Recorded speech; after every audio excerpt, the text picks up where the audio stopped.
Very good evening. Welcome to the debate.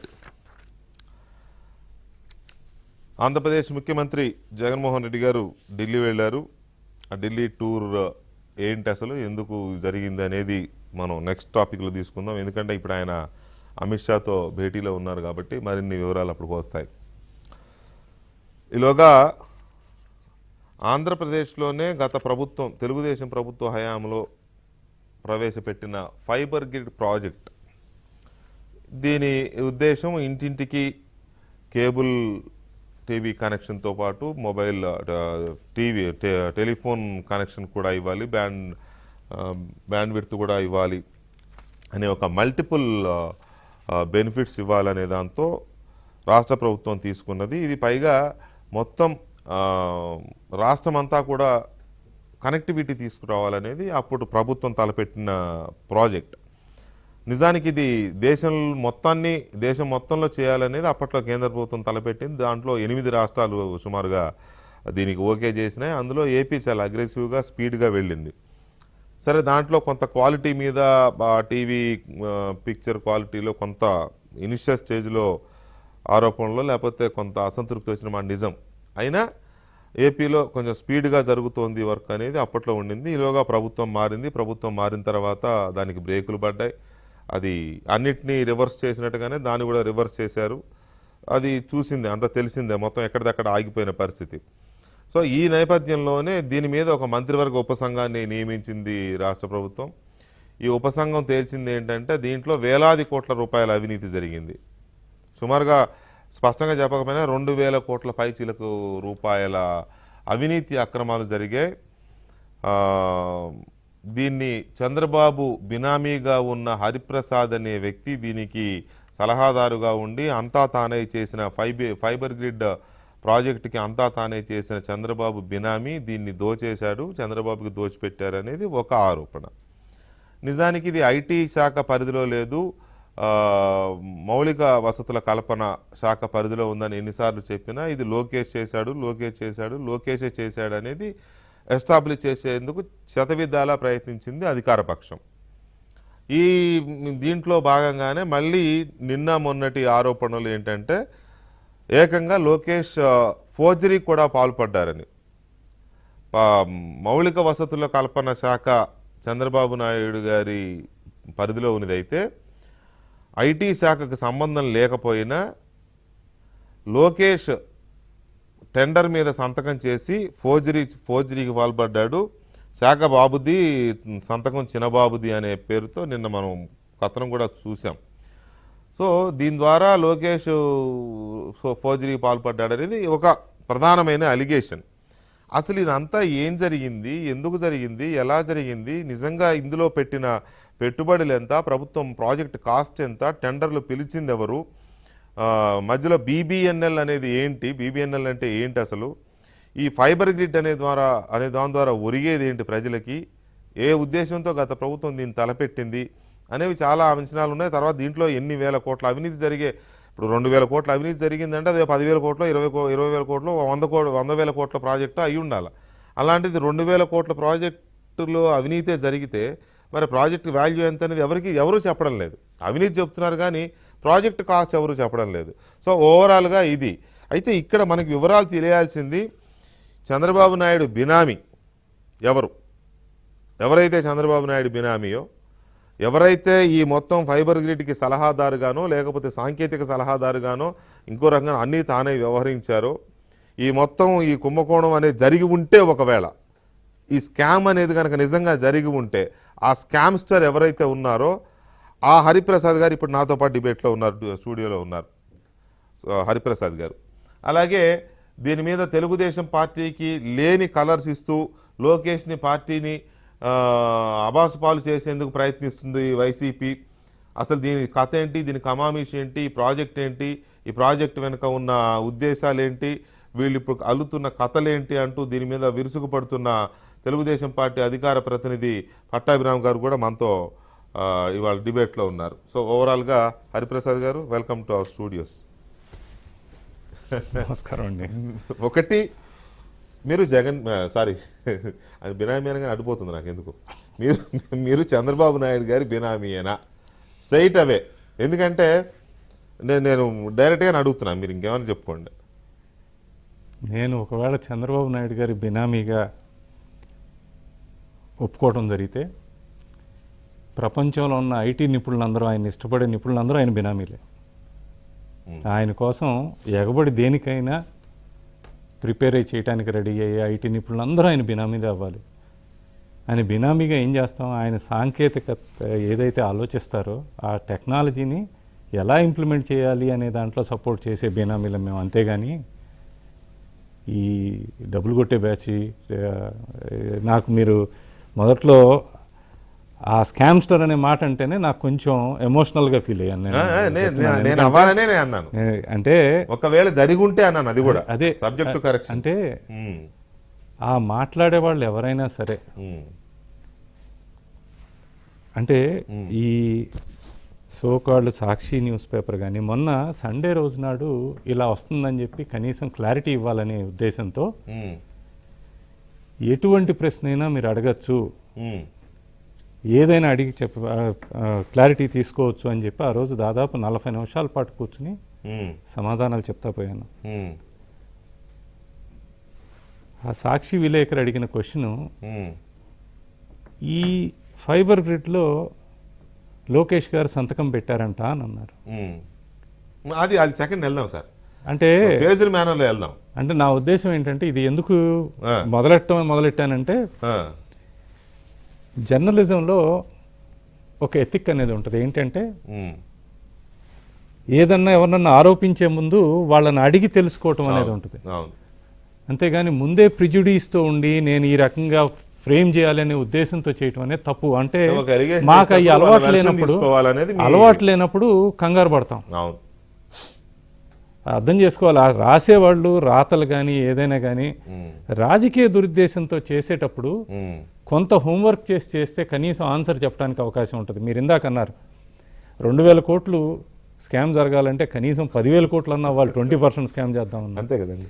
2,000 కోట్ల స్కామ్లో 700 కోట్లు ఖర్చు అయిందనేది అసలు ఎంత హాస్యాస్పదంగా. 700 కోట్లే అక్కడ ఖర్చు అయింది.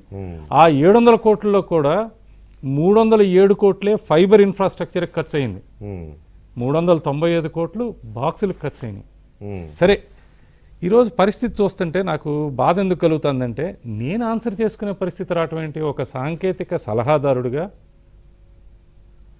ఏ రూపాయి జీతం తీసుకోకుండా పనిచేసి ఈరోజు నా పేరు చెప్తున్నారు. ఏపీఎస్ఎఫ్ఎల్ వాళ్ళ కంట్రోల్లోనే ఉంది కదా, రికార్డ్స్ అన్నీ వాళ్ళ కంట్రోల్లోనే ఉన్నాయి కదా, మొత్తం సామ్రాజ్యమే నిర్మించుకున్నారు కదా వాళ్ళ కంట్రోల్లో. కేసు ఫైల్ చేసేమనండి. ఏదైనా ఉంటే నేను రెడీనేనండి. జూన్ 11వ తారీఖు నుంచి ఎదురు చూస్తున్నా. అసలు సిబిఐ కాదండి, ఎవరికి ఇచ్చినా కూడా వాళ్ళు కనీసం చూసి ఇది తప్పు అని చెప్పగలిగి ఉండాలి. నా మొత్తం 5 ఏళ్లలో నేను సలహాదారుడిగా ఉన్నది 2 సంవత్సరాలు, 17 నుంచి 19 దాకా. అంతకుముందు మెంబర్ ఈ గవర్నెన్స్ కౌన్సిల్ కింద దాదాపు 15-20 మంది ఉన్నారు. అది కనీసం దాంట్లో రోల్ కూడా ఏముండదు.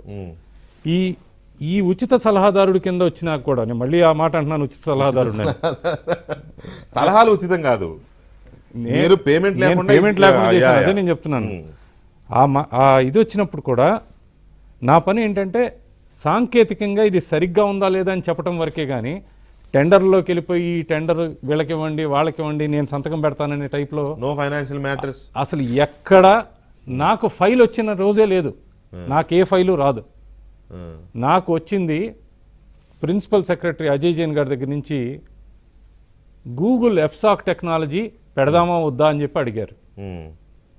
గూగుల్ని ఆంధ్రాకి తీసుకురావాలి అని ఒక సలహా నేను రిటర్న్గా ఇచ్చాను. రిటర్న్గా గవర్నమెంట్ వచ్చి వచ్చేదా గూగుల్ని వీళ్ళు పారిపోయేటట్టు చేశారండి. వాళ్ళు ఇప్పుడైనా ఉండేవాళ్ళు. వాళ్ళు వచ్చి మొత్తం పైలట్లు పెట్టి అన్నీ చేసిన వాళ్ళని కనీసం ఇప్పుడు ఆ టాపిక్ ఎందుకు, వాళ్ళు వెళ్ళిపోయారు. ఎలాగో వెళ్ళిపోయారు. ఏపీ ఫైబర్లో స్కామ్ జరిగింది అని వాళ్ళు మాట అంటాం అనేది వాళ్ళ విఘ్నతకే వదిలేస్తాను. ఎందుకంటే అతి తక్కువలో, కంట్రీ మొత్తంలో అతి తక్కువలో చేసింది ఏపీ ఫైబర్. అండ్ రెండోది మరి వాళ్ళు మీరు మొదట్లో చెప్పేటప్పుడు స్టార్టింగ్లో కొంత క్వాలిటీ విషయంలో కొంత తేడా వచ్చిందన్నారు. డెఫినెట్గా వస్తుంది, ఎందుకంటే ఈ నెట్వర్క్ దాంట్లో ట్యూనింగ్ అనేది ఉంటుందండి.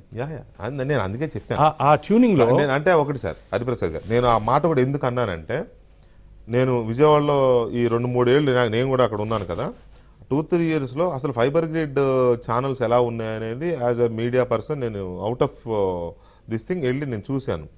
బఫరింగ్ తీసుకోవడం చాలాసేపు, మినిమం 1 minute పట్టేది ఛానల్ చేంజ్ చేస్తే. కరెక్ట్. సో ఇవన్నీ హికప్స్, ఇనిషియల్ హికప్స్ అనే అనుకున్నాం మేము కూడా.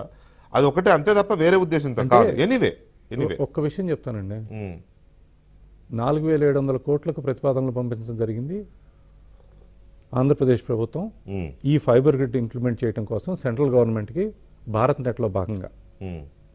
వాళ్ళు డబ్బులు ఇవ్వకపోతే, అంటే అది టైం పడతా ఉంటే, స్టేట్ గవర్నమెంట్ ఒక కొత్త ఆలోచనతో వెళ్ళి లిమిటెడ్ అమౌంట్స్తో, అంటే దాదాపుగా ఏది కావాలో అది మాత్రమే చూసుకుంటా ఒక ఆర్కిటెక్చర్ని డిజైన్ చేసి వదలటం జరిగింది. అది ఒక 6 నెలల పాటు ఈ ట్యూనింగ్కి టైం పడుతుంది, ఎందుకంటే ఎక్కడికక్కడ రౌటర్స్ అంటే ఫస్ట్ ఆఫ్ ఆల్ ఏంటంటే ప్రభుత్వాన్ని కొంతమంది ప్రతి ఒక్కళ్ళు అర్థం చేసుకోవాలి ఏంటంటే, కార్పొరేట్ ఆఫీసులకి ప్రభుత్వానికి చాలా తేడా ఉంది.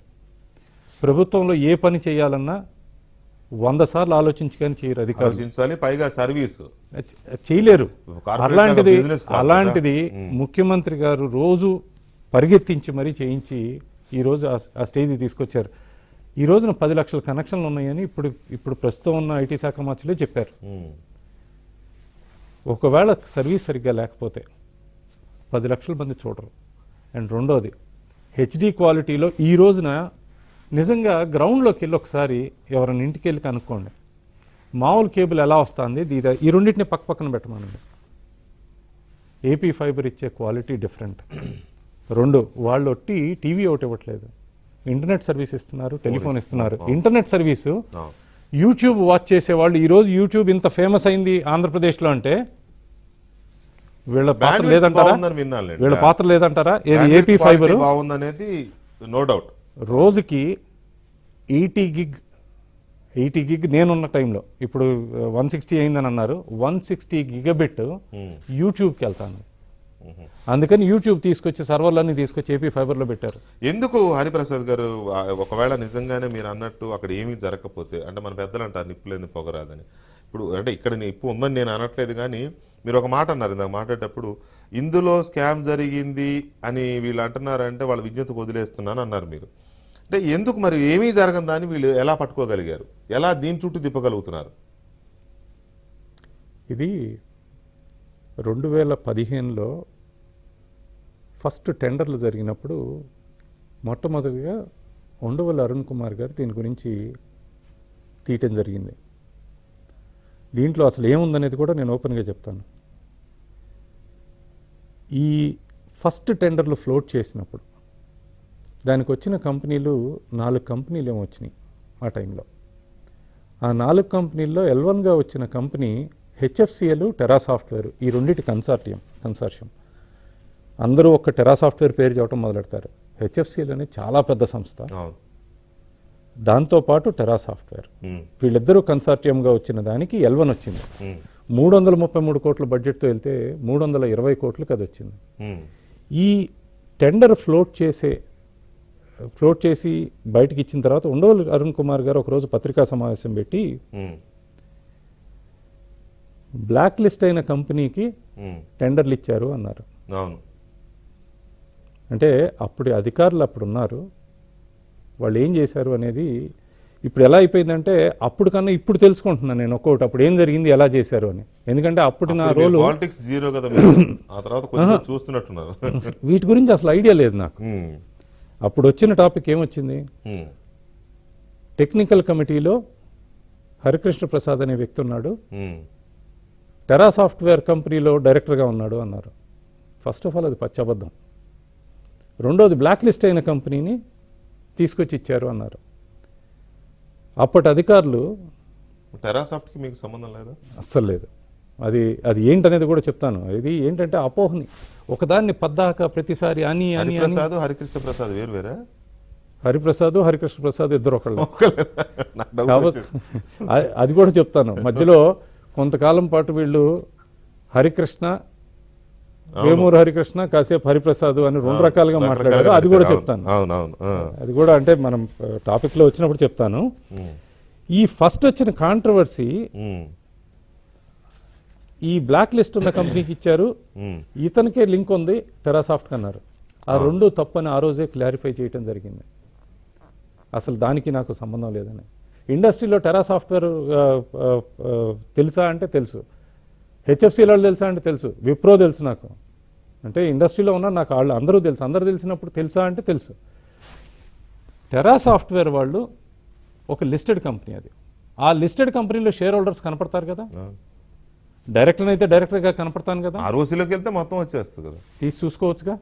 వీళ్ళు ఏం చేశారంటే టెరా మీడియా క్లౌడ్ సొల్యూషన్స్ అని చెప్పేసి వీళ్ళు సిస్టర్ కన్సర్న్ కంపెనీ అంటున్నారు. అసలు అనుబంధ సంస్థ అంటే అర్థం ఏంటంటే ఈ టెరా సాఫ్ట్వేర్ కంపెనీ కనుక ఏదంటే పెట్టుబడి పెట్టో, లేకపోతే ఆ టెరా సాఫ్ట్వేర్ ఓనర్ ఏమన్నా పెట్టుబడి పెట్టో ఇట్లా చేస్తే అవుతుంది. టెరా సాఫ్ట్వేర్ వాళ్ళ వైఫ్ పేరు మీద ఇంకొక చంద్రశేఖర్ అనే అతని పేరు మీద స్టార్ట్ చేసిన కంపెనీలో సాంకేతిక సపోర్ట్ కోసం నన్ను ఫస్ట్ డైరెక్టర్గా వాళ్ళు పిలవటం జరిగింది. కానీ ఆ పెట్టిన కంపెనీ కూడా ఈ రోజు వరకు వాళ్ళు ఓపెన్ చేస్తూ టెరా సాఫ్ట్వేర్ లో మీరు స్టేక్ హోల్డర్, డిజిగ్నేటెడ్ డైరెక్టర్? నేను అసలు ఏది లేదండి టెరా సాఫ్ట్వేర్ లో, నేను ఏది లేదని చెప్తున్నాను ఇప్పటికీ. అసలు టెరా సాఫ్ట్ కి దీనికి సంబంధం లేదు. టెరా క్లౌడ్, టెరా క్లౌడ్ కి టెరా సాఫ్ట్ కి సంబంధం లేదని చెప్తున్నాను. అదే అంటున్నా. ఈ దాన్ని దీన్ని కలిపేసేసి ఆ పేరు ఉంది కాబట్టి ఈ పేరు ఉంది అని కలుపుతున్నారు తప్పితే దానికి దీనికి ఏ సంబంధం లేదు. నేను ఆ టైంలో క్లారిటీ ఇవ్వటం జరిగింది. ఇంకోటి ఈ విషయం గురించి అప్పుడు సాక్షిలో ఆర్టికల్ వస్తే రిజాయిండర్ కూడా పంపించడం జరిగింది. దీనికి దానికి సంబంధం లేదు అని. రైట్. అట్లాగే బ్లాక్ లిస్టింగ్ గురించి మాట్లాడారు.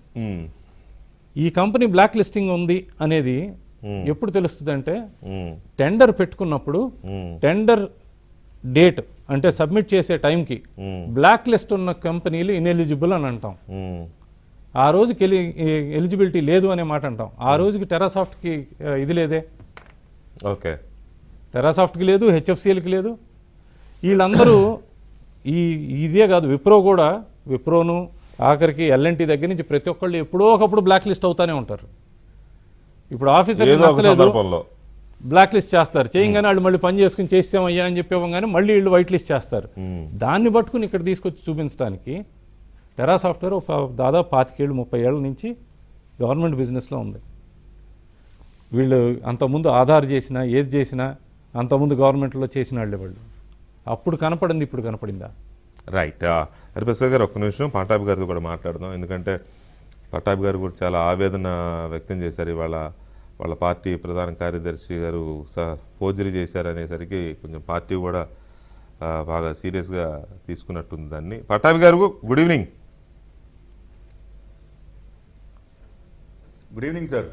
పట్టాభి గారు, తండ్రి శాఖ తనయుడి సంతకం, 2000 కోట్ల ఫైబర్ ఫ్రాడ్కు నారా లోకేష్ సంతకమే రుజువు. దాని పేరేమో ఫైబర్ గ్రిడ్, వాళ్ళేమో ఫైబర్ ఫ్రాడ్ అంటున్నారు, నేనేమో ఫైబర్ గేమ్ అంటున్నాను. ఏది కరెక్ట్? మూడిట్లో ఏది కరెక్ట్? ఇప్పుడు వెంకటకృష్ణ గారి విషయం ఏంటంటే, మనందరికీ తెలుసు జగన్మోహన్ రెడ్డి గారు, ఆయన గారి తండ్రి రాజశేఖర రెడ్డి గారు ముఖ్యమంత్రిగా ఉన్నటువంటి సందర్భంలో తండ్రి పదవిని అడ్డం పెట్టుకుని ఎన్ని వేల కోట్ల రూపాయలు దోచుకున్నారో, దాని పర్యవసానాలు ఏ రకంగా అనుభవించారో ఇవన్నీ కూడా మనం చూసాం.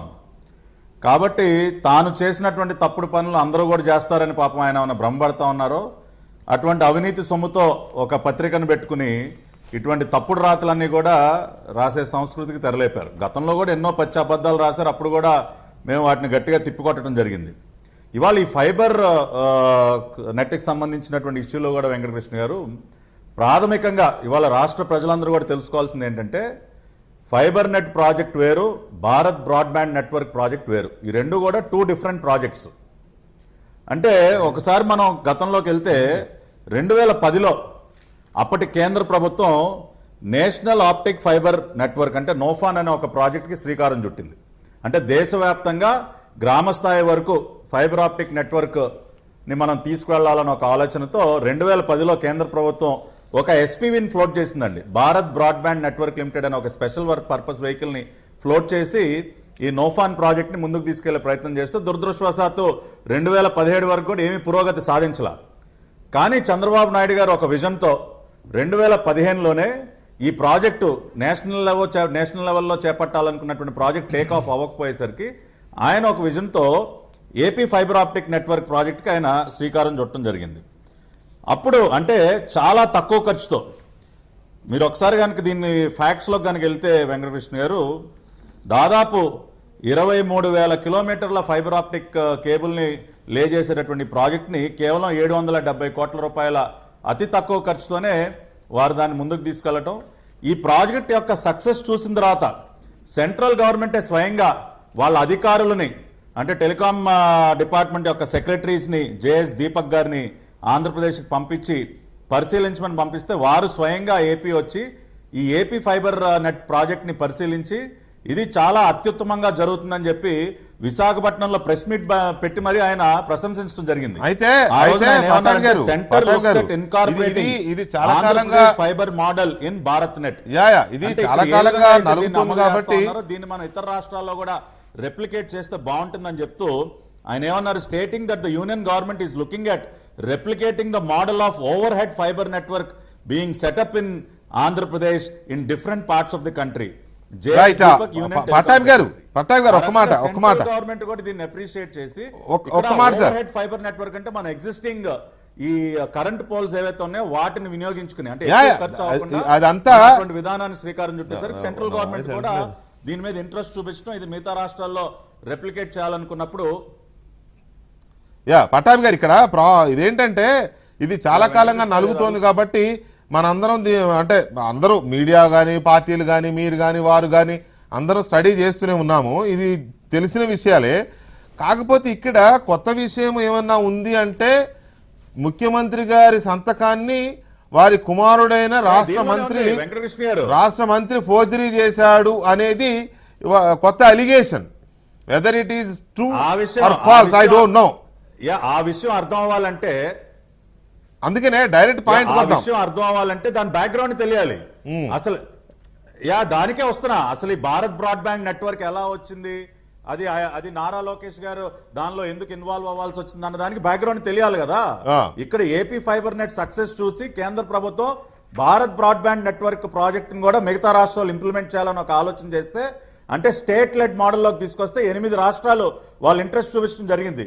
దానిలో ఛత్తీస్గఢ్, గుజరాత్, జార్ఖండ్, ఆంధ్రప్రదేశ్, మహారాష్ట్ర, తమిళనాడు, ఒరిస్సా అండ్ తెలంగాణ ఇటువంటి 8 రాష్ట్రాలు ముందుకు వచ్చినటువంటి సందర్భంలో ఈ ప్రాజెక్ట్ ముందు తీసుకెళ్లడం కోసం ఎంఓయూస్ చేసుకోవాలని ఒక ఆలోచన చేసి November 14, 2017 ఢిల్లీలో ఒక కార్యక్రమాన్ని పెట్టడం జరిగింది.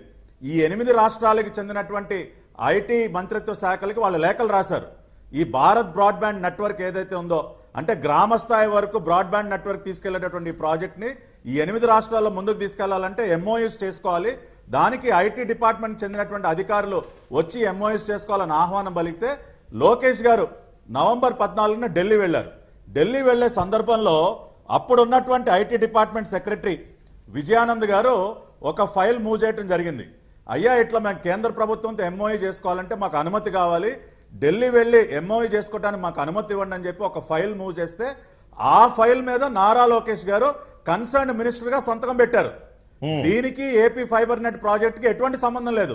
భారత్ బ్రాడ్బ్యాండ్ నెట్వర్క్ ప్రాజెక్ట్ కి సంబంధించి ఆంధ్ర రాష్ట్రం కేంద్ర ప్రభుత్వంతో ఎంఓయూ చేసుకునే సందర్భంలో ఇక్కడ ఉన్నటువంటి అధికారులు ఢిల్లీ వెళ్లి ఆ ఎంఓయూ చేసుకోవడానికి అనుమతి మాత్రం నారా లోకేష్ గారు ఇవ్వటం జరిగింది. దీన్ని తీసుకుని ఇక్కడ విషయానంతా కూడా కప్పిపుంచి ఏదో లోకేష్ గారు సంతకం పెట్టేశారు, చంద్రబాబు నాయుడు గారి పరిధిలో ఉన్నటువంటి ప్రాజెక్టులో ఈయనేదో దూరిపోయారు, అక్కడ ఫైల్ లాక్కొచ్చి ఈయనేదో సంతకం పెట్టేశారని చెప్పి తప్పుడు ప్రచారం చేయటం మొదలుపెట్టారు. దానికి సంబంధించి పేపర్ క్లిప్పింగ్స్ కూడా ఉన్నాయి. అప్పుడు November 13న లోకేష్ గారు ఢిల్లీ వెళ్ళినటువంటి సందర్భంలో అప్పుడు ఉపరాష్ట్రపతి వెంకయ్యనాయుడు గారిని కలిసినటువంటి సందర్భానికి సంబంధించినటువంటి పేపర్ క్లిప్పింగ్స్ కూడా ఉన్నాయి ఇక్కడ. కాబట్టి సంబంధం లేని విషయాన్ని ఇవాళ వీళ్ళు ప్రస్తావనలోకి తీసుకొచ్చి ఏదో బురద జల్లే ప్రయత్నం చేస్తూ ఉన్నారు. ఇది వాళ్ళకి అలవాటైన పనే కదా. ఇవాళ ఆ రోజున జగన్మోహన్ రెడ్డి గారు ఏ విధంగా తండ్రిని అడ్డం పెట్టుకుని ఒక దొంగ అబ్బాయి అని ముద్రయించుకున్నారో, ఇవాళ అదే ముద్రని లోకేష్ గారు పైన వేసే ప్రయత్నం చేస్తూ ఉన్నారు. దొంగబ్బాయి అనే బిరుదు కేవలం జగన్మోహన్ రెడ్డి గారికే అది సార్థకం. వెంకటకృష్ణ గారు లోకేష్ గారి మీద వాళ్ళు ఎన్ని రకాల ప్రయత్నాలు చేసినా ఎటువంటి బురద అంటించలేరు. చాలా ట్రాన్స్పరెంట్ గా భారత్ బ్రాడ్బ్యాండ్ నెట్వర్క్ సంబంధించి మాత్రమే ఆయన అధికారులకు అనుమతిస్తూ సంతకం చేసినటువంటి విషయం ఇది. మీరు ఇది రాష్ట్ర ఇందాక ప్రజలకు తెలుసుకోవాలని వాళ్ళ మీరు facts అన్ని ఇందాక కూడా ఒక మాట వాళ్ళ ప్రజల అన్నారు. ముందు ఉంచడం జరిగింది. మీరు ఇందాక ఒక మాట అన్నారు, ఈ దొంగ రాతలు, తప్పుడు రాతలు, తప్పుడు ఆరోపణలతో ఇది చేస్తున్నారు, వాస్తవాలను కప్పిపుచ్చే ప్రయత్నం చేస్తున్నారు, లేకపోతే వక్రీకరిస్తున్నారు అని అన్నారు. అవి తప్పుడు రాతలా, దొంగ రాతలా, లేకపోతే ఇంకోట పక్కన పెడితే వాటికైతే మీరు తలకిందులు అవ్వాల్సి వస్తుంది, వాటికి వివరణలు ఇచ్చుకోవాల్సిన పరిస్థితి అయితే వస్తుంది కదా. అంత మేరకు వైసీపీ సెక్షన్స్ కానివ్వండి, లేకపోతే ఆ మీడియా సెక్షన్స్ కానివ్వండి, సక్సెస్ అవుతున్నట్టేగా. ఇప్పుడు ఇవాళ అడ్డంగా దొరికింది సాక్షి పత్రిక అండి. లోకేష్ గారు ఎట్లా? కాదు, తప్పుడు రాతలు రాసి నీతి మాలిన రాజకీయం చేస్తూ అడ్డంగా దొరికింది సాక్షి. ఇవాళ వాళ్ళ ఎలా రాసిన అంటున్నా కథనం ఏంటండి? వాళ్ళ నేను అదే అడుగుతున్నాను ఏపీ పట్టాభి గారు. ఫైబర్ సంబంధించినటువంటి- సాక్షి అడ్డంగా దొరికిందని మీరు అంటున్నారు. మీరు చెప్పే మాటల ప్రకారం అయితే సాక్షి అడ్డంగా దొరికినట్టే. But where is the return proof?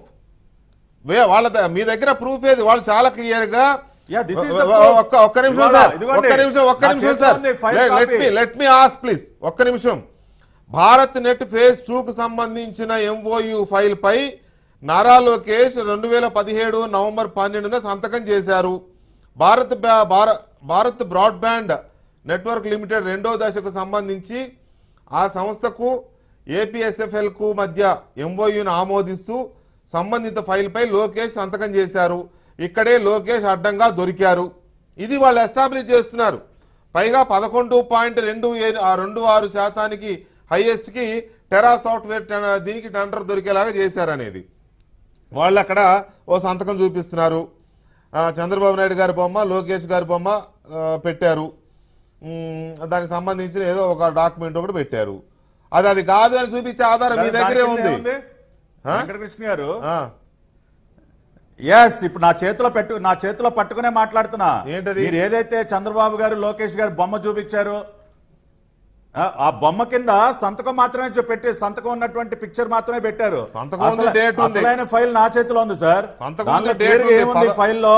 13 ఫైల్లో నవంబర్ ఏముందో 2017 డేట్ డేట్ కూడా ఉంది. ఉంది. అది అశ్వత్థామ హతః కుంజరః. అవును సార్, ఆ అశ్వత్థామ సంతకం పైన హతకుంజరః. ఫైల్లో ఏముందో కూడా ప్రచురించాలి కదా. ఆ సంతకం పైన మ్యాటర్ ఏముందో కూడా చూపించాలి కదా. ఆ సంతకం పైన మ్యాటర్ ఏముందో నేను చదివి వినిపిస్తా, వినండి. చెప్పండి. Put up for approval for entering into MOU with BBNL and USOF on 13th November 2017 at IT Ministers Conference at New Delhi. The following representatives may be permitted to sign the MOU. అంటే దాని అర్థం ఏంటి sir? ఢిల్లీలో IT ministers conference సందర్భంగా Bharat broadband network limited సంబంధించినటువంటి MoU మీద సంతకాలు చేయటం కోసం అధికారులకు అనుమతి కోసం మూవ్ చేసినటువంటి ఫైల్ ఇది. దానిలో అధికారులు ఎవరు? విజయానంద్ గారు, ఏ బాబు గారు, వీరిద్దరికి అనుమతి ఇచ్చినటువంటి ఫైల్ పైన లోకేష్ గారు సంతకం పెట్టారు. అంతేగాని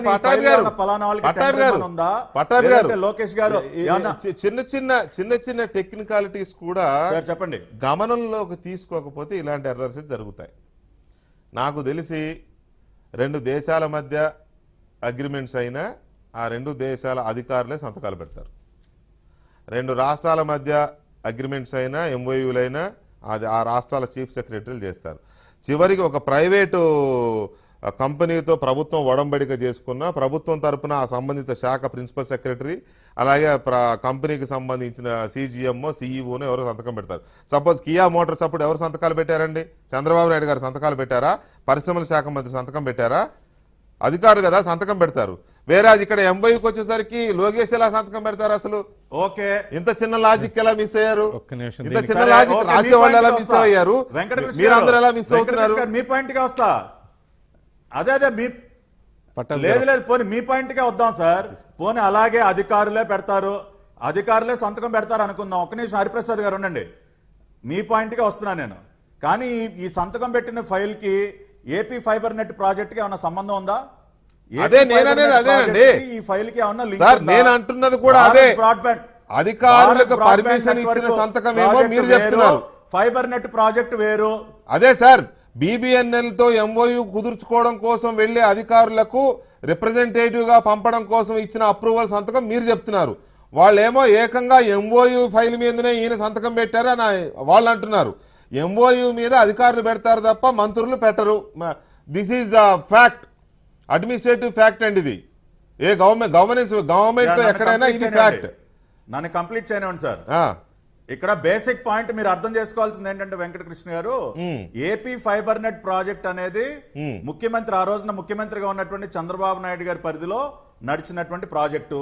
దానికి సంబంధించినటువంటి టెండర్స్ అన్ని కూడా 2015లోనే క్లోజ్ అయిపోయాయి. అప్పటికే నారా లోకేష్ గారు మంత్రి కూడా కాదు.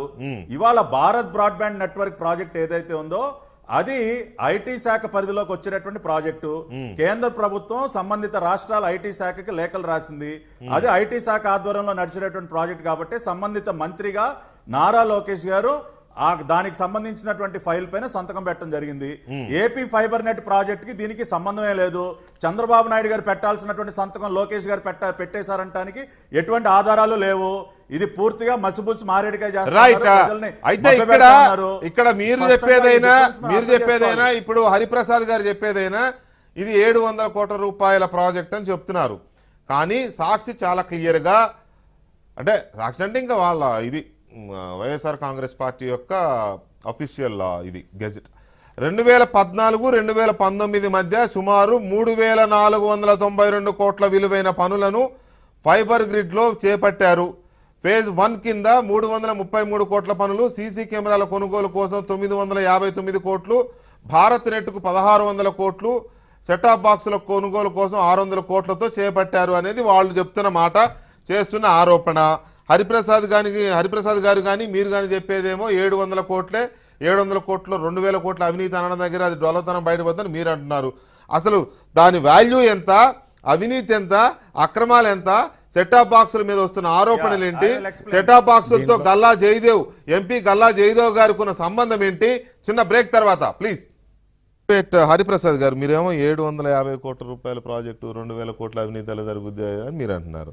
వాళ్ళేమో చాలా క్లియర్గా 3,492 అంటే 3,500 కోట్ల రూపాయలు వివరాలతో సహా రాశారు. ఏది ఫస్ట్ ఫేజ్ కింద 333, సీసీ కెమెరాల కోసం 959, భారత్ నెట్ కోసం 1600 కోట్లు, సెటాప్ బాక్సుల కోసం 600 కోట్లు అని. ఒక్కొక్కటి వద్దామండి. ఫస్ట్ చెప్పిన ప్రాజెక్టు 333 కోట్ల అంచనాతో వెళ్ళి 320 కోట్లకి టెండర్ బిడ్లో ఫైనల్ అయింది. దాంట్లో కూడా ఇంకా తగ్గించి 307 కోట్లకి తెచ్చాను దాన్ని.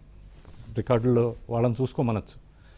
మొన్న అసెంబ్లీ క్వశ్చన్స్ కోసం వాళ్ళు ప్రిపేర్ చేసుకున్న దాంట్లో ఫైబర్ అధికారులు ఇస్తారు కదా, ఏపీఎస్ఎఫ్ఎల్ అధికారులు, 307 కోట్లు ఎవరైనా ఆర్టీఐకి అప్లై చేసి తీసుకోవచ్చు. 395 కోట్లేమో బాక్సుల కోసం ఫ్లోట్ చేసింది.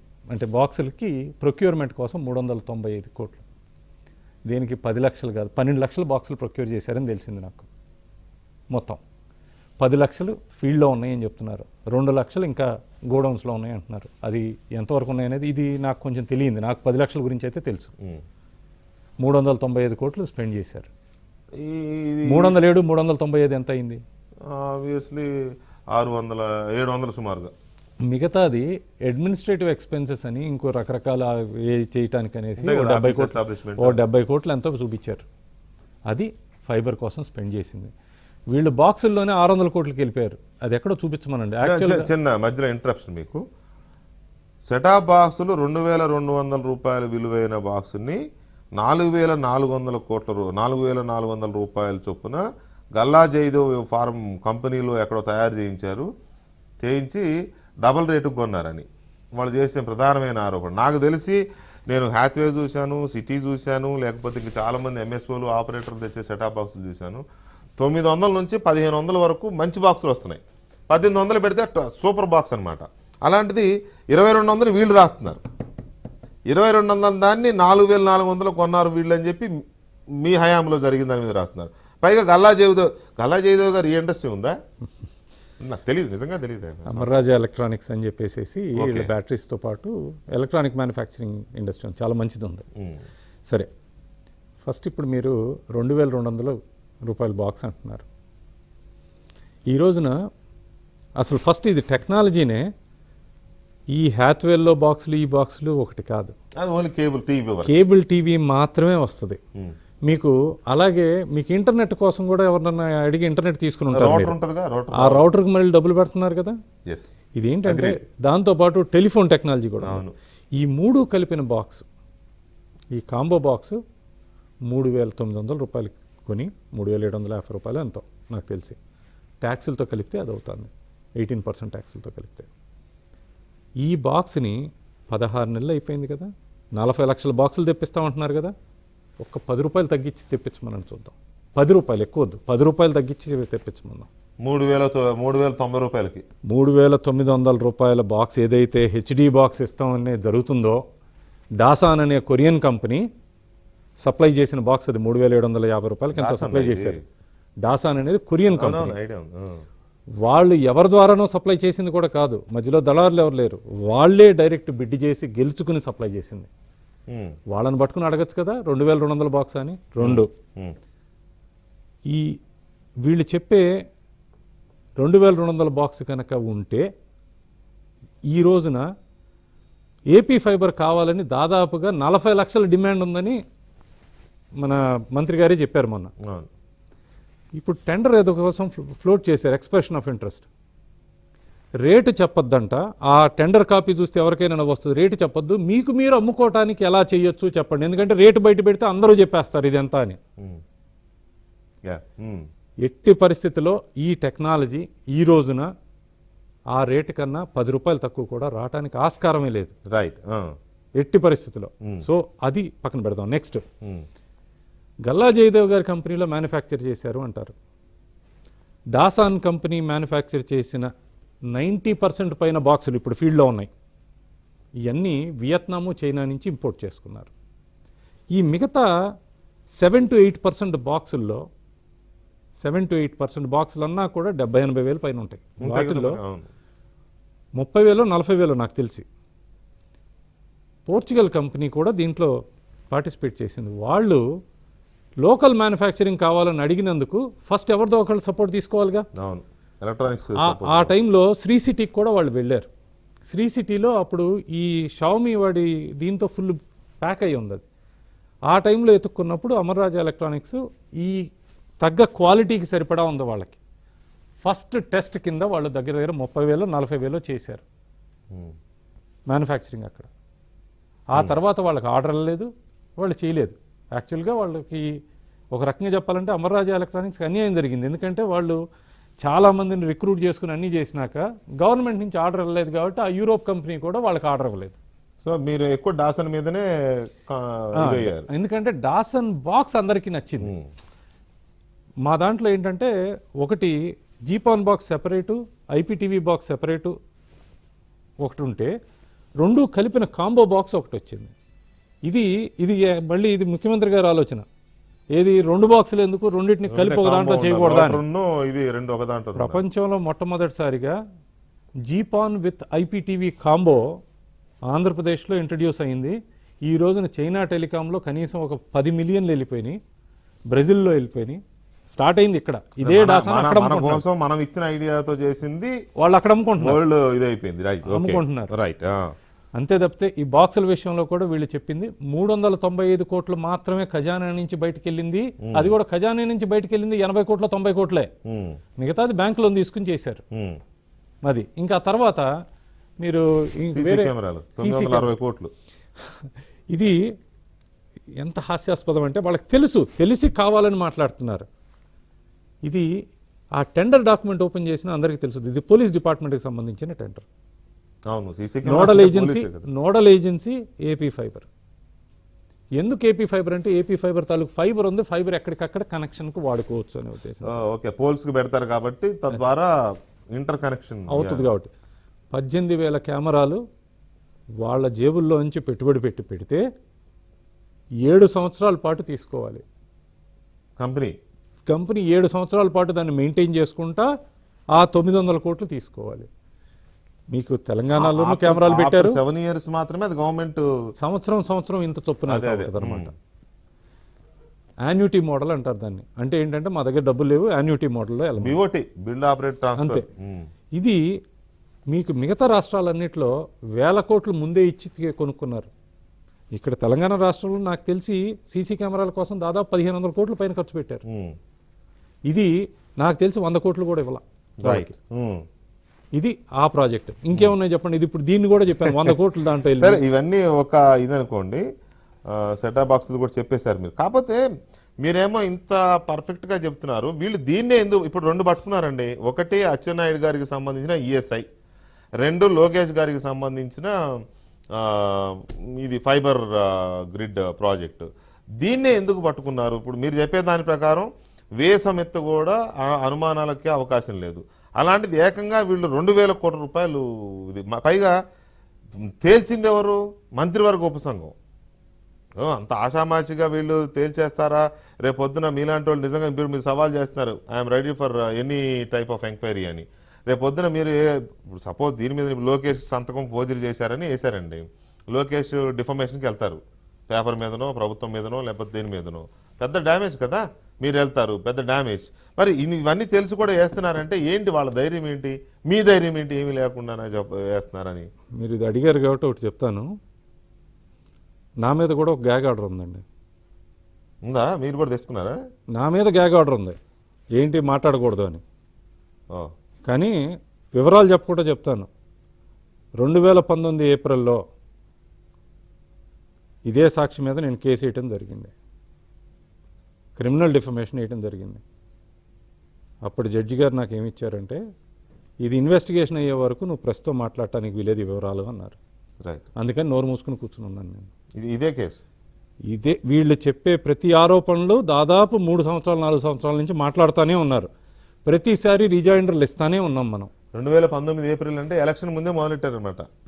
మార్చిలో ఫైల్ చేశాను, రైట్. ఏప్రిల్లో ఆర్డర్ ఇచ్చారు. 2 వారాల పాటు నన్ను కోర్టుకు తిప్పుకుని, నాకు కష్టం వచ్చింది దేవుడు అని చెప్తే కూడా అంటే మరి ఇప్పుడు మిమ్మల్ని మాట్లాడొద్దానంటే of course with due respects of judiciary and with due respects of honourable justice, ఇప్పుడు మీడియా గొంతు నొక్కేసినట్టేనా? మన గ్యాగ్ ఆర్డర్ ఇస్తే మీడియా గొంతు నొక్కేస్తారని కొంతమంది మాట్లాడారు. నా గొంతు నొక్కేశారు మాట. మీ గొంతు మీకు స్వేచ్ఛ లేకపోయినా మీడియాకి స్వేచ్ఛ ఉంటుంది అనుకోవచ్చు. రైట్. పటాభి గారు, ఇప్పుడు ఏతావాత తేలాల్సింది ఏంటి అని అంటే, ఢిల్లీ స్థాయిలో ప్రచారం చేస్తున్నారు, ఈ ఫైబర్ గ్రిడ్ దాంట్లో లోకేష్ని కూడా అరెస్టు చేయబోతున్నారు అని. జగన్ గారు ఇప్పుడు ఢిల్లీ వెళ్ళిన దాంట్లో ఇది కూడా ఉంది, అది కూడా కేంద్రం దృష్టిలో పెట్టొస్తారు, లోకేష్ మాకు దొరికేశాడు కాబట్టి చేయబోతున్నాం, త్వరలో చేసేయబోతున్నాం చెప్పబోతున్నాం. ఇవాళ పొద్దున్న నుంచి అదొక క్యాంపెయిన్ స్టార్ట్ చేశారు. సో నవ్వుతారేంటండి? నవ్వుతారేంటి? లోకేష్ మీద ఈ రకమైన ప్రచారం జరుగుతుందంటే మీకు అది అంటే లైట్గా తీసుకుంటున్నారా, లేకపోతే వాళ్ళు ఓరిక చేస్తున్నారు అనుకుంటున్నారా? ఇప్పుడు ఒకటి సార్, ఇందాక నేను చెప్పినట్టు తండ్రిని అడ్డం పెట్టుకుని, తండ్రి ముఖ్యమంత్రి పదవిని అడ్డం పెట్టుకుని చేయరాని అవినీతి పనులన్నీ చేసి 16 నెలల జైలు జీవితాన్ని చెప్పకూడని రివార్డుగా పొందాడు జగన్మోహన్ రెడ్డి గారు. అదే నారా లోకేష్ గారు తండ్రి ఇచ్చినటువంటి అవకాశాన్ని అందిపుచ్చుకుని ఒక సమర్థమైనటువంటి మంత్రిగా పేరు తెచ్చుకుని దేశ స్థాయిలో రివార్డులు పొందారు, అవార్డులు పొందారు. సో అది లోకేష్ గారి ట్రాక్ రికార్డు. 16 నెలల జైలు జీవితం జగన్మోహన్ రెడ్డి గారి ట్రాక్ రికార్డు. వీళ్ళు మా పైన ఏదో బురద జల్లి మమ్మల్ని ఏదో ఇరికించి మమ్మల్ని ఏదో చేసేయాలనుకుంటే అది అయ్యే పని కాదు. వాళ్ళు ఎన్ని ప్రయత్నాలన్నా చేసుకోండి, ఎన్ని ఎంక్వైరీలన్నా చేసుకోమనండి సార్. 2000 కోట్లు కాదు, 2 కోట్ల అవినీతి జరిగిందని నిరూపించమనండి. నేను ఛాలెంజ్ చేస్తా ఉన్నా, 2 కోట్లు చూపించమనండి, 2 రూపాయలు చూపించమనండి. అప్పుడు మాట్లాడుకుందాం. ఇందాక మీరు ఇంకొక పాయింట్ కూడా ప్రాజెక్టులు అంటే 1600 కోట్ల అవినీతి జరిగిందంట. ఇక్కడ నేను ఒక విషయం చెప్పాలి సార్. ఇది 6th యాన్యువల్ రిపోర్ట్, BBNL వాళ్ళ 6th యాన్యువల్ రిపోర్ట్ కాపీ ఇది. దానిలో వాళ్ళు క్లియర్గా ఏం చెప్తా ఉన్నారు, 8 రాష్ట్రాలకు ఏదైతే ఇంప్లిమెంటేషన్కి పైలట్ ప్రాజెక్టు వాళ్ళు ఇచ్చారో దానికి these states have initiated the implementation process and mobilization of advance of 877 crores is released. 8 రాష్ట్రాలకి ఎంతండి? 8 రాష్ట్రాలకి 877 కోట్లు మొబిలైజేషన్ అడ్వాన్స్ రిలీజ్ చేసింది కేంద్ర ప్రభుత్వం. అంటే మన రాష్ట్రానికి 80 కోట్లు 85 కోట్లు వచ్చాయి. అంటే 85 కోట్లు మొబిలైజేషన్ అడ్వాన్స్ వస్తే ఈ ప్రాజెక్టుకి 1600 కోట్ల రూపాయలు అవినీతి జరిగిపోయిందండి సార్. అసలు ఏమన్నా అర్థం ఉందా వీళ్ళు రాసే తప్పుడు రాతలకి? పోనీ రెండోది, ఇవాళ మీరు ఏపీఎస్ఎఫ్ఎల్ వెబ్సైట్లోకి వెళ్తే వెంకటకృష్ణ గారు, దానిలో మీకు క్లియర్గా ఒక ఆర్ఎఫ్పి ఒకటి కనపడుతుంది. This RFP was released on 9th September 2020, అంటే కొద్ది రోజుల క్రితం. ఏంటి RFP? Request for proposal for selection of agency for installation of GPO and equipment with accessories for implementation of Bharat net project in Andhra Pradesh. ఏది September 9న ఆర్ఎఫ్పి అండి ఇది. అంటే కొద్ది రోజుల క్రితం ఆర్ఎఫ్పి వీళ్ళే రిలీజ్ చేస్తారు.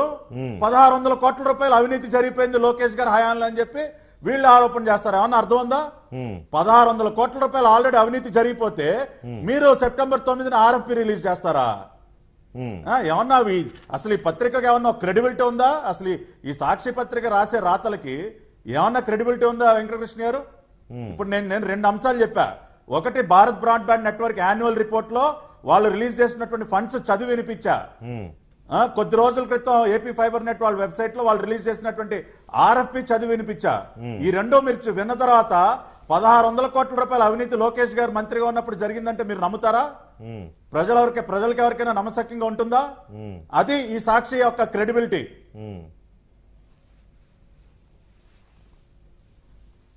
Right, okay. హరిప్రసాద్ గారు, హైదరాబాద్లోని ప్రెస్ క్లబ్లో మీడియాతో మాట్లాడుతూ ఫైబర్ గ్రిడ్ ఫైల్పై నారా లోకేష్ సంతకం చేశారని అంగీకరించారు. హరిప్రసాద్ గారు అంగీకరించారు. ఆ రోజు నాటి సీఎం చంద్రబాబు నాయుడు గారు అందుబాటులో లేకపోవడంతో సంతకం చేశారన్నారు. అయితే అంతలోనే సర్దుకుని లోకేష్ సంతకం చేయలేదంటూ బుకాయించారు. పాయింట్ ఒకటి. రెండోది, సిబిఐ విచారణకైనా తాను సిద్ధమంటూ పేర్కొన్న వేమూరి ఆ తర్వాత కేసులో తనను ఇరికించడానికి ప్రయత్నిస్తే హైకోర్టును ఆశ్రయిస్తానని బెదిరింపులకు దిగారు. ఎంత అన్యాయం అంటేనండి, అంటే ఆ రోజు మీ ఛానల్ కూడా వచ్చింది, మీ దగ్గర కూడా మొత్తం వీడియో ఫుటేజ్లు ఉంటాయి. ఇంత అరాచకంగా ఎందుకు చేస్తున్నారనేది కూడా నాకు అర్థం కావట్లా. ఒక ఛానల్ పెట్టి దాంట్లో చూస్తేనేమో గొప్ప గొప్ప వ్యక్తులు ఉన్నారు అంతకుముందు, వాళ్ళకి ఒకప్పుడు మంచి పేరు ఉన్నది. అటువంటి వాళ్ళు ఉన్న ఒక మీడియా దాంట్లో అంత ఘోరంగానే రాసేది. నేను చెప్పింది ఏంటి, ఆయన సంతకం పెట్టారు అంటే నేను కూడా ఆలోచిస్తున్నాను. అంటే నేను జనరల్గా ఏదైనా క్వశ్చన్ అడిగినప్పుడు వాళ్ళు ఊరినే గాలికి అడుగుతారని అనుకోం కదా. బట్ అది కూడా అది మీ ఏరియా కాదు కదా, సంతకం పెట్టే ఏరియా మీది కాదు. అది యాక్చువల్గా మేము యుఎస్ వెళ్ళినప్పుడు గూగుల్ వాళ్ళు మాతో సైన్ చేయడానికి రెడీ అయ్యారు. అంటే ఏపీఎస్ఎఫ్ఎల్తో అనుసంధానం చేసుకోవాలి వాళ్ళ టెక్నాలజీ అనే ఉద్దేశంతో. అప్పుడు పర్యటనలో లోకేష్ గారు ఉన్నారు. అహ్మద్ బాబు గారిని అప్పటికి అర్జెంటుగా పిలవటం జరిగింది. ఆయన సీఈఓ దానికి, అప్పుడు ఆయన ఎండి ఏపీఎస్ఎఫ్ఎల్కి ఎండి. లోకేష్ గారు అప్పుడు ఉన్న ఆస్ట్రోటెల్లర్ అని చెప్పేసి గూగుల్ ఎక్స్ కంపెనీ సీఈఓకి ఆయన పర్సనల్గా వచ్చి వీళ్ళిద్దరి మధ్య సంతకం జరిగేటట్టు చేశారు. నేను కాస్త కన్ఫ్యూజ్ అయ్యి ఆయన సంతకం పెట్టారేమో అని, అవును యుఎస్ వచ్చారు గూగుల్ దాని గురించి చేశారు అని తర్వాత గుర్తురాగానే ఎమ్మటే చెప్పాను. ఏమంటే నేను తప్పు చెప్పినట్టున్నాను, అసలు కరెక్ట్ గుర్తొచ్చింది. అహ్మద్ బాబు గారు సంతకం పెట్టారు, మంత్రి గారు సంతకం పెట్టలేదు, మంత్రి గారు ఆ రోజు ఉన్నారు ఆ కార్యక్రమంలో అని చెప్పాను. ఇంకా నన్నేం ప్రశ్నించలా. దాన్ని ఇటు కట్ చేసి అటు కట్ చేసి ఇది అంటే వాళ్ళు చేసేది వాళ్ళ విఘ్నతకే వదిలేయాలి. ఇంకా అంటే వాళ్ళు చేసేది వాళ్ళ మనస్సాక్షి అయితే ఉందిగా. సాక్షి అని పేరు పెట్టుకుంటే కాదు, సాక్షి అని పేరు పెట్టుకుంటే సరిపోదండి, మనస్సాక్షి కూడా ఉండాలి వాళ్ళకి. ఏదన్నా మాట్లాడే ముందు ఈ వ్యక్తి మీద మాకెందుకు ఈ కక్ష అనేది కూడా వాళ్ళు ఆలోచించాలి. అంటే రాజకీయ దురుద్దేశంతో ఎవరినైనా సరే కక్ష కడతారు. ఎందుకు మీ మీద కక్ష అంటే మీరు చంద్రబాబు బినామీ కాబట్టి, అంతే. చంద్రబాబు బినామీ కాబట్టే మీ మీద కక్ష. అలా కాదు. ఇంత ముందు నాకు అనుమానం ఏమొస్తుంది అంటే, వీళ్ళు ఇంతకుముందు ఆ కేసులు ఈ కేసులు అనుకుంటా ఏదైనా చెప్పినప్పుడు అది తప్పు అయితే తప్పని మాట్లాడేవాడిని. దానికి వాళ్ళకి ప్రాబ్లం ఉండొచ్చు. ఎందుకంటే ఓటింగ్ మెషిన్ అప్పుడు కూడా ఈవీఎం దొంగ అనేవాళ్ళు. ఇప్పుడు అలా గనక మాట్లాడితే నిజంగా ఫిలాంథ్రఫిస్టులు ఎవరన్నా ఉంటే ముందుకు వస్తారండి. ఎందుకు వీళ్ళందరూ తిట్టేటప్పుడు ఈ సొసైటీకి ఎందుకు చేయాలి అనుకుంటారు. సొసైటీలో ఫిలాంథ్రఫిస్టులు కానీ లేకపోతే ఈ నాన్ ప్రాఫిట్స్కి ముందుకు రావాలి అంటే వాళ్ళని ఇలాంటి వాళ్ళు కనుక బెదిరిస్తే వాళ్ళు రారండి. ఎందుకు వస్తారు? అనవసరంగా మాటలు ఎందుకు పడాలనుకుంటారు. You're right, correct. ఎందుకంటే మాకేమి ఇట్లా ఛానల్స్లోకి వచ్చి ఈ రకంగా వివరణ ఇచ్చుకోవాల్సిన ఇది నేను అదే అన్నాను ఇందాక, తప్పుడు రాతలు దొంగ రాతలు అని అంటే ఏమి రాశారని కదా. ఇవాళ మిమ్మల్ని అయితే ఆ సిచ్యువేషన్లో పెట్టారు కదా. వివరణలు ఇచ్చుకోవడం, చెప్పాల్సిన పరిస్థితి రావడం అనేది. రైట్. ఇంకొక అంశం కూడా పట్టాభి గారు, ఇప్పుడు ఇదే కాదు, not only APSFL fibre grid ఇది కాకుండా ఇప్పుడు సిఆర్డిఏ ఇష్టం వచ్చినట్టుగా మలుపులు తిప్పేశారు, బౌండరీస్ని సిఆర్డిఏ లిమిట్స్ మార్చేశారు, ఎవరెవరో వాళ్ళ తాబేదారుల భూములు రేట్లు పెరిగేలాగా అని కొన్ని పేర్లు కూడా చెప్తూ తిప్పేశారు అన్నారు. తిప్పారనే అనుకుందాం కాసేపు, అంటే మీరు అనుకోకపోయినా కాసేపు అనుకుందాం ఫర్ ఇన్స్టెన్స్. అలాగే ఇక్కడ కూడా ఏదో జరిగింది అనుకుందాం, అవినీతి జరిగిందో, లేదా లోకేష్ సంతకం పెట్టే అవకాశమే లేదులేండి, అసలు అధికారులే పెడతారు. అయితే ఈ మొత్తం వ్యవహారంలో అక్కడ సిఆర్డిఏ హద్దులు నిర్ణయించడము, సిఆర్డిఏ ప్లాన్ ఫైనల్ చేయడము, అది కూడా అఫీషియల్సే సంతకాలు పెడతారు కదా. ఇక్కడ కూడా అఫీషియల్సే కదా, బాబు గారు లేకపోతే ఇందాక ఎవరన్నారండి మీరు, ప్రిన్సిపల్ సెక్రటరీ విజయానంద్ గారు, అవునా? అవునండి. విజయానంద్ గారు, అలాగే అహ్మద్ బాబు గారు, అక్కడేమో అప్పట్లో ఉన్న సబ్జెక్టు కరెక్షన్ శ్రీధర ఎవరున్నారు అప్పుడు సిఆర్డిఏ దీనికి సంబంధించి. సో ఇలాంటి వాళ్ళు అధికారులు ఉన్నారు కదా, వాళ్ళ పేర్లు ఎందుకు రావట్లేదు బయటికి? వాళ్ళ పేర్లు రావాలి కదా. అవినీతి జరిగినా, అక్రమాలు జరిగినా, ఇంకొక ఏదైనా ఉల్లంఘన, నిబంధనల ఉల్లంఘన జరిగినా అధికారులు రావాలి కదా. గతంలో రాజశేఖర రెడ్డి గారి గవర్నమెంట్ కానీ, ఆ తర్వాత జగన్మోహన్ రెడ్డి గారి కేసుల్లో కానీ అధికారులే కదా ఇరుక్కున్నారు. అధికారులే కదా సంతకాలు పెట్టినా, లేకపోతే ఫైల్స్ మూవ్ చేసినా, ఏది చేసినా అధికారులే కదా ఇరుక్కోవాలి. కానీ ఇక్కడ ఎక్కడ అధికారుల పేరు రావట్లేదు ఏంటి విచిత్రంగా?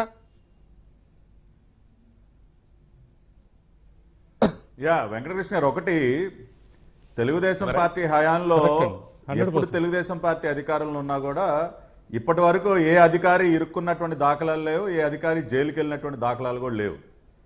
రాజశేఖర రెడ్డి గారి హయాంలోనే ఆ శ్రీలక్ష్మి గారి ఇష్యూ కానీ ఇటువంటివన్నీ కూడా మనం చూసాం. కానీ తెలుగుదేశం పార్టీ ప్రభుత్వ హయాంలో ఎప్పుడు కూడా అటువంటి పరిస్థితి ఏ అధికారి ఎదుర్కోలేదు, ఎందుకంటే అంత పారదర్శకంగా మేము ఉండేవాళ్ళం.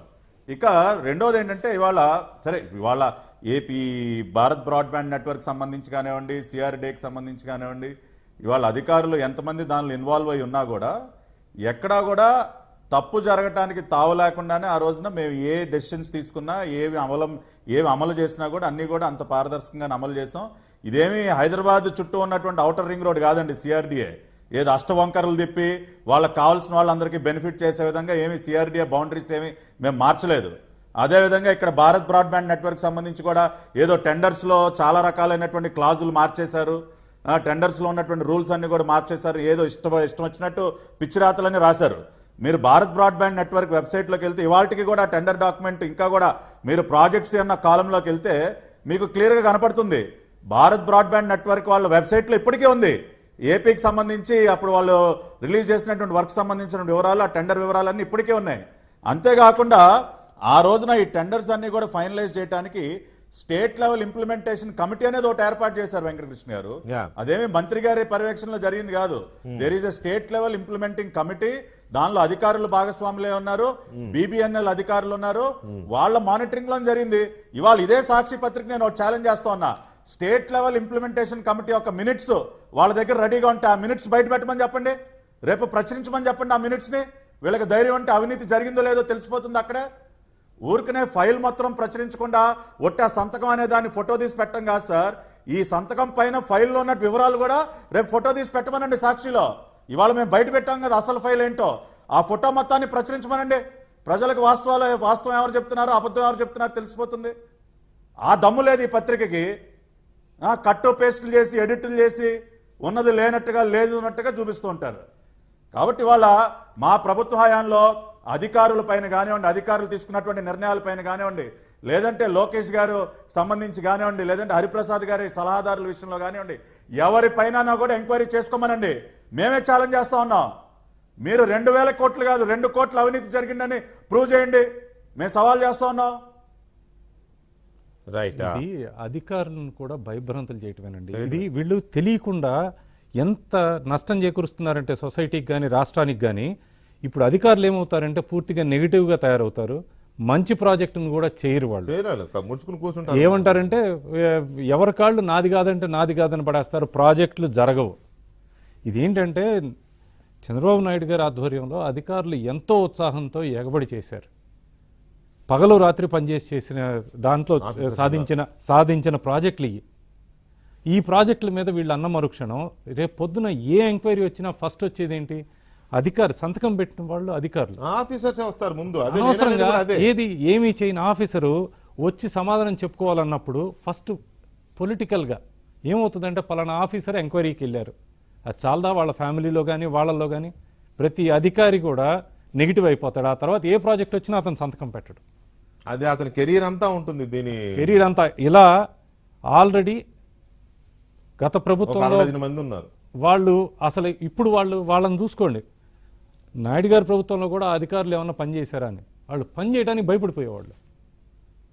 అందుకనే ఏదైనా సరే సరిగ్గా చూసుకొని చేయాలి. ఇంకోటి, మిగతా అధికారులు ఉన్నారు కదా, ఇప్పుడు ఆ పొజిషన్లో ఉన్న అధికారులు ఉన్నారు, ఐఏఎస్ ఆఫీసర్లు ఉన్నారు, వాళ్ళు ఫైల్స్ చూడొచ్చు. వీళ్ళు మొన్న ఐఏఎస్ కమిటీలు 2 వేశారు, విజిలెన్స్ కమిటీ వేశారు, ఇంటెలిజెన్స్ కమిటీ వేశారు. ఈ కమిటీలన్నీ ఏదో ఒక రిపోర్ట్ రాసి ఉంటాయి కదా, ఆ రిపోర్టును బహిర్గతపరచండి, సబ్ కమిటీ రిపోర్ట్ అని చెప్పేసి అమరావతిది లీక్ చేశారు. ఉమ్. మరి ఫైబర్ గ్రిడ్ది లీక్ చేయరు ఎందుకు? అది కూడా చేస్తే చూస్తాంగా. ఊరినే అది కాకుండా డిమాండింగ్ నౌ 100% అది ఇస్తే గనక ఇప్పటికిప్పుడు నేను బహిరంగ చర్చకి నేను సిద్ధం. మంత్రివర్గ ఉపసంఘం ఏదైతే నివేదిక ఇచ్చిందో ఫైబర్ గ్రిడ్ మీద ఇంత అవినీతి జరిగిందని, ఆ నివేదికను బయట పెడితే ఎవరి మీద అయితే ఆరోపణలు చేస్తున్నారో దాని మీద బహిరంగ చర్చకు సిద్ధమనేది హరిప్రసాద్ గారి సవాల్. అండ్ నెంబర్ 2, ఏ సంస్థ అయినా సరే, అది సిబిఐ అయినా రాష్ట్ర ప్రభుత్వ దర్యాప్తు సంస్థలైనా సరే, ఏ విచారణకైనా సిద్ధమనేది వీరి తరపు నుంచి చేస్తున్న సవాల్. ఇక ఇందాక మీరు ఒకటి అడిగారు, దాంట్లో రాసిన వార్తలో ఏంటంటే విచారణకు సిద్ధం కానీ నన్ను కానీ కిరికిస్తే కానీ మళ్ళీ కోర్టుకు కోర్టుకు వెళ్తారని. వెళ్తారని ఒక చిన్న మాట అడుగుతానండి, కోర్టుల్లో వెసులుబాటు ఎందుకు ఉంటుంది? అన్యాయంగా ఏదైనా జరుగుతున్నప్పుడు కోర్టుకు వెళ్ళి చెప్పుకోవచ్చు. కోర్టు ఉన్నదే అందుకోసం. నేను అన్నమాట అది ఏంటంటే, అన్యాయంగా ఏదైనా చేస్తున్నారు, నా మాట ఇంటలేదన్నప్పుడు నాకు హక్కు లేదా కోర్టుకు వెళ్ళి విచారణ తప్పుగా చేస్తున్నారు అని? ఇప్పుడు ఆల్రెడీ మీరు కోర్టుకు వెళ్ళారు కదా ఈ కేసులో, నా మీద నెగిటివ్ రిపోర్ట్స్ వస్తున్నాయి. క్రిమినల్ డిఫర్మేషన్ మీద నేను వేయటం జరిగింది. ఉమ్. ఇంకంతకన్నా మాట్లాడలేను కానీ అదేలే. నేను వేయటం జరిగింది దీని మీద. అంటే నేను చెప్పేది ఏంటంటే, నాకు అన్యాయం జరుగుతుంది అన్నప్పుడు నేను ఎందుకు వెళ్ళకూడదు? ఇప్పుడు అధికారులైనా సరే పక్షపాత ధోరణితో ఏదైనా నా వర్షన్ వినకుండా మాట్లాడుతున్నారు అనుకోండి, ఇప్పుడు సాక్షినే అధికారి అయిపోయింది అనుకోండి, నాకు న్యాయం జరుగుతుందా? జరగదు. జరగనప్పుడు నేను కోర్టుకు వెళ్ళి నేను కోర్టుకు విన్నవించుకోవడం తప్ప, అది నేను అన్నది ఆ మాట. తప్పలేదు, అదేం తప్పు కాదు. సరే, దాన్ని వాళ్ళు అనుకూలంగా ఎలాగైనా మార్చుకునే అవకాశం నేను ఉంటుంది ఈ రోజుకి నేను సాక్షి వాళ్ళతో చెప్తున్నాను, ఇన్ని డిబేట్లు పెడుతున్నారు, ఫైబర్ గ్రిడ్ గురించి మాట్లాడేటప్పుడు అధికారులు ఎలాగూ రాలేరు. నేను బయట ఉన్నాగా ఖాళీగానే, నన్ను పిలవండి, ఏ క్వశ్చన్ అడుగుతారో అడగండి. ఉమ్. నేను ఓపెన్గానే ఛాలెంజ్ చేస్తున్నాను సాక్షిని. ఆ రోజు నేను ప్రెస్ మీట్లో కూడా సాక్షిని నన్ను పిలవండి అయ్యా, నేను చెప్తాను అన్నా. ఉమ్. వాళ్ళ No, ధైర్యం also you are ఉంటే challenging. ఈ రోజు నేను సాక్షిని ఛాలెంజ్ చేస్తున్నా. వాళ్ళకి నిజంగా ధైర్యం ఉంటే లైవ్ అది కూడా అడిగాను. నేనేమన్నాను, మొత్తం ఆంధ్రప్రదేశ్ ప్రజలందరూ కూడా ప్రశ్నించవచ్చు నన్ను, క్వశ్చన్ బై క్వశ్చన్ ఏదైనా అడగండి, మాట్లాడదామని చెప్పాను. సాక్షి కానీ దీన్ని ఆరోపించే ఏ రాజకీయ నాయకుడైనా సరే, ఎందుకంటే అధికారులు ఎవరో ఆరోపించలే ఇప్పటివరకు, ఏ రాజకీయ నాయకుడైనా సరే వచ్చేటట్టయితే నేను సిద్ధంగా ఉన్నాను. ఎప్పుడు పిలిచినా లైవ్లో కూర్చుంటాను. ఒకటి ఏంటంటే, ఇది లైవ్లోనే పెట్టాలి, ఎందుకంటే లేకపోతే మళ్ళీ కట్టు పేస్టులు చేస్తారు కాబట్టి లైవ్లో పెట్టమనండి. ఎవరిని తీసుకొచ్చినా కూడా కాస్త సంయమనంతో మాట్లాడే వాళ్ళని అంటే ఒకట్లే మళ్ళీ అది జాగ్రత్త తీసుకోవాలి. లేకపోతే వచ్చే దాడి ఎలా ఉంటుందంటే, మీరు భరించలేని పదజాలంతో ఉంటుంది. అందుకని సంయమనంతో మాట్లాడే వాళ్ళు వస్తేనే బాగుంటుంది. అది మీరు అన్న పాయింట్ కరెక్ట్. ఎలాంటి ప్రశ్నలైనా ఫేస్ చేయడానికి ఎవరైనా సిద్ధంగా ఉండొచ్చు, కానీ అది హుందాగా క్వశ్చన్ ఆన్సర్ లాగా జరగాలి. కానీ అటాకింగ్ మోడ్ లో ప్రూఫ్లు బూతులు తిట్టడం మరి అది అలాంటివి రాకుండా చూసుకోవాలి, అవసరం ఉంటుంది. రైట్, పట్టాభి గారు, మీరేదో సవాల్ చేశారేంటి? ఆ లెటర్ ని మళ్ళీ యాసిస్ గా ప్రింట్ చేయమనే. యా, సాక్షి దినపత్రిక వాళ్ళు ఏదైతే లోకేష్ గారి సంతకంతో ఒక ఫోటో ప్రచురించిందో, ఆ సంతకం పైన ఉన్నటువంటి మ్యాటర్తో రేపు ఉదయం వాళ్ళని ఆ ఫోటో ప్రచురించమని చెప్పండి, నేను సవాల్ చేస్తా ఉన్నా. అప్పుడు తెలుస్తుంది కదా ఆ పైన ఏం మ్యాటర్ ఉంది, ఆ మ్యాటర్ యొక్క అర్థం ఏంటి. ఇందాక నేను చదివి వినిపించాను. ఓకే, ఊరికనే అవన్నీ కూడా కట్ చేసి ఏదో సంతకం పెట్టేశారని చెప్పి తప్పుడు ప్రచారాలు ఎందుకు? పూర్తి పాఠాన్ని ప్రచురించమనండి సార్. ఎందుకు భయపడతా ఉన్నారు వాళ్ళు? ఎందుకు దాన్ని దాచిపెట్టారు? రైట్. అదేవిధంగా టెండర్లకు సంబంధించి ఏదైతే ఇంప్లిమెంటేషన్ కమిటీ ఉందో దాని మినిట్స్ కూడా ప్రచురించమనండి. అప్పుడు తెలిసిపోతుంది కదా, నిజానిజాలు బయటకు వస్తాయి అప్పుడు. ఓకే ఓకే పట్టాభి గారు, థ్యాంక్ యూ వెరీ మచ్ చర్చలో పాల్గొన్నందుకు. అలాగే హరిప్రసాద్ గారు థ్యాంక్ యూ చర్చలో పాల్గొన్నందుకు. రైట్, ఇక జగన్మోహన్ రెడ్డి గారు ఢిల్లీ హడావుడిగా ఎందుకు వెళ్ళారు? అసలు ఈ టూరే హడావుడి.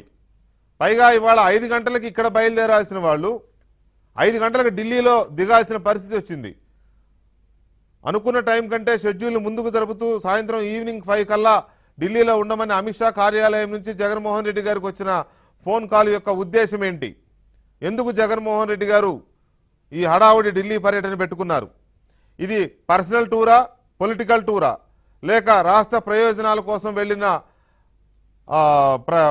టూర్ అనుకోవాలా? చాలా కీలకమైన అంశాలు దీంట్లో కనపడుతున్నాయి. ఒకటి,